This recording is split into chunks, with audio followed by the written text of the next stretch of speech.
क्रांतीज्योती विद्यालयापेक्षा थोडंसं सॉफ्टर साईडला जाणारा हा सिनेमा आहे. बास झालं माझं रिलेशनशिप लंडन बरोबर. आता मला असं वाटतं की अ, बास बास करेन आता मी लंडनचे सिनेमे. मला आणि गिरीश सरांना आम्हाला बाकरवडी म्हणजे काय माहितीच नाही. तर ते असे थक्क होऊन गेले की तुला बाकरवडी माहिती नाही. मला एकटं राहायला भयंकर आवडतं. मला एकटेपणा आवडत नाही. हॅलो नमस्कार फ्रेंड्स, मी मज्जाची नीलम. माया हा चित्रपट लवकरच तुमच्या भेटीस येतं आणि एव्हरग्रीन एनर्जेटिक असा सिद्धार्थ माझ्यासोबत आहे. कसा आहेस? थोडासा आजारी आहे बट म्हणजे प्रमोशन चाललेलं आहे आणि आज ट्रेलर बाहेर आलं आहे सिनेमाचं, तर जरा एक्साइटेड आहे. आणि परत एकदा आपलं दर सिनेमाप्रमाणे तुम्हा सगळ्यांशी बोलता येतं, ह्याचं पण जरा भारी वाटतं. येस. आणि सगळ्यात आधी कॉंग्रॅच्युलेशन. क्रांतीज्योती विद्यालय काय गाजतोय चित्रपट आणि हे बघून खरं तर खूप छान वाटतंय. पण माया घेऊन येतोयस. कशा धाटणीची भूमिका असणार आहे आणि काय वेगळेपण जपणार?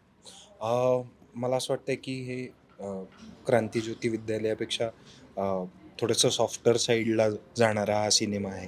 अ, अ, भूमिका माझी सिद्धार्थ याच नावाची भूमिका आहे, जो लंडनमध्ये राहतो आहे. त्याला एक मुलगी आहे आणि म्हणजे खरं तर हे सगळीच पात्र, मग मुक्ताचं पात्र असेल, डॉक्टरांचं पात्र असेल, ते सगळे कुठे ना कुठेतरी त्यांच्या आयुष्यात एकटे पडलेले आहेत. ते दाखवत नाही आहेत खरं तर, की आम्ही एकटे आहोत. तो एकटेपणा लपवण्यासाठी काही ना काहीतरी करत आलेत. पण जेव्हा ते तिघं डॉक्टर तर वडीलच आहेत माझे सिनेमामध्ये. ते सुद्धा एकटे पडलेत, त्यांचा मुलगासुद्धा एकटा पडला आहे आणि माझ्या डॉक्टरांसाठी एक फिजिओथेरपिस्ट जी येते, की मुक्ता, ती सुद्धा कुठेतरी एकटी पडली आहे. तर हे तिघं एकमेकांच्या आयुष्यात येऊन काही डॉट्स जुळू शकतायत का? हा एकटेपणा जाऊ शकतोय का? हे शोधण्याचा प्रयत्न करणारी ही पात्र आहेत. आणि त्याच्यामध्ये एक इंटरेस्टिंग आणि खूप हळवा, साधा, सरळ, सोपा सिनेमा घडतो. येस. पण आता तू जसं म्हणालास, की एकटं पडलेत. मला एक सांग, जेव्हा सिद्धार्थ एकटा असतो, तेव्हा स्वतःचा शोध कशाद्वारे घेतो आणि कोण सोबत असतं? मला असं वाटतं मला एकटं राहायला भयंकर आवडतं. मला एकटेपणा आवडत नाही. म्हणजे एकटेपणा हे फीलिंग आहे. ते काही ते तुम्ही फिजिकली एकटे असतानाच एकटेपणा वाटतं अशातला भाग नाही. तुम्ही चार चौघात जरी असाल आणि चुकीचीच माणसं असतील तुमच्या आजूबाजूला, तरीसुद्धा तुम्हाला एकटं वाटू शकतं. काही लोक असतात जे तुम्हाला एकटं वाटवतात, पण काही लोक असेही असतात की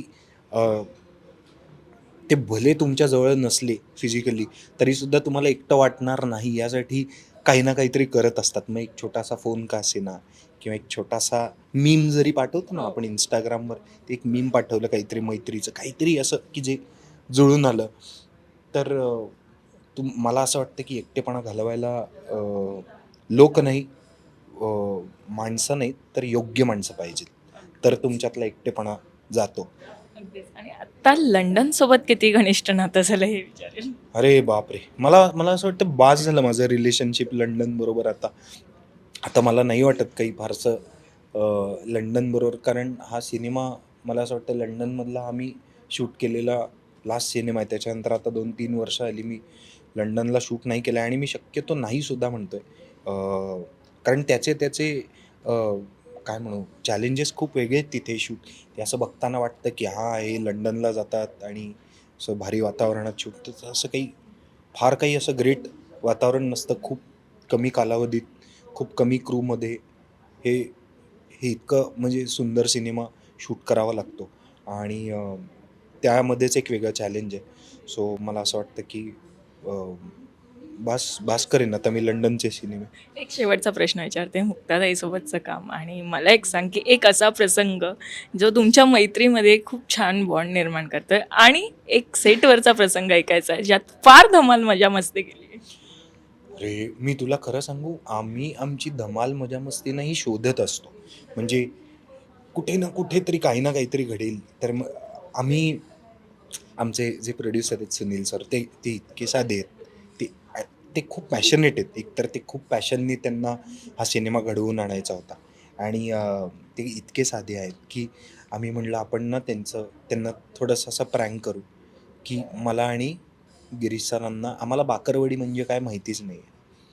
असा एक, जर मुक्ता सुरू व्हायची ते समोर असले, की तुला बाकरवडी तू आज तक खाल्ली नाहीस? तर मी म्हणायचं नाही ना अगं, काय असते व्हॉट इज बाकरवडी? चितळे हे काय आहे?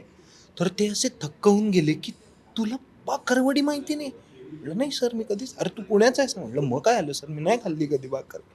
असं एक आम्ही असं असं काहीतरी शोधायचो टू कीप आवर सेल्स एंटरटेनपेक्षाही लाईव्हली.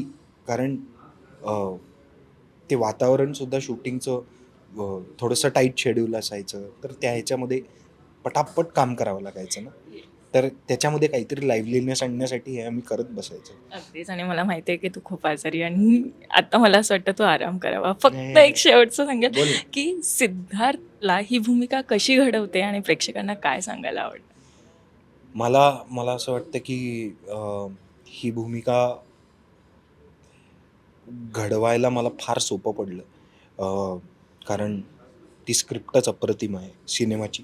त्याचबरोबरीनं माझे जे सहकलाकार आहेत, ते सगळेच इतके मातब्बर आहेत की काय म्हणजे ती माणसं होऊन गेले आणि त्या माणसांसमोर उभं राहून त्यांना रिॲक्ट करणं हे माझं काम होतं आणि ते मला नीट करता आलं, नॅचरली करता आलं.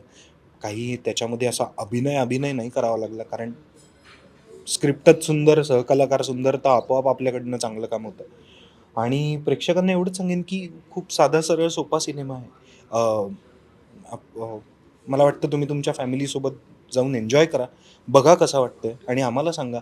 आणि आम्ही दरवेळेला प्रयत्न करतच राहू तुम्हाला एंटरटेन करण्यासाठी आणि हे प्रयत्न शेवटपर्यंत चालू राहतील. तर तुम्ही जा, सिनेमा बघा, एन्जॉय केलात, आवडला आम्हाला सांगा, नाही आवडलं तरीसुद्धा आम्हाला सांगा, म्हणजे पुढच्या वेळेला आणखी काहीतरी सुंदर घेऊन येत जाऊ. अगदीच. आणि थँक्यू सो मच. आणि आता काळजी घे. हो घेतो आता घेतो एक डोलो.